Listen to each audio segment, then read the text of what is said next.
আজি আমি এটা ৰেলী লৈছো আৰু যোৱা 3 মে তাৰিখ দিনা গোৱালপাৰা বালিপাৰা জাগাত যেটো ধৰ্ষণ কৰি ছোৱালী দুজনীক বিহু ফাংচনৰ পৰা আহোতে ৰাস্তাতে ধৰ্ষণ কৰি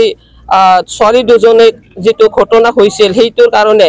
খবৰ লবলৈ বা কথা আলোচনা কৰিবলৈ গৈছিল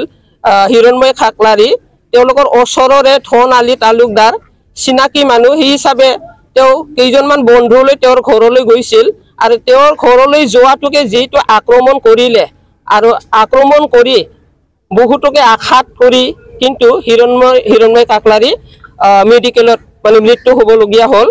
আমি সেই কাৰণে গৰিহণা দিছো যাতে সেইবিলাক ঘটনা আৰু যাতে ভৱিষ্যত নহওক আৰু সেই কাৰণে আমি বড়ো মাদাৰ্স এছ'চিয়েশ্যনে সেইটো নিন্দা কৰিছো গৰিহণা দিছো যাতে সেই তিনিজন যেটো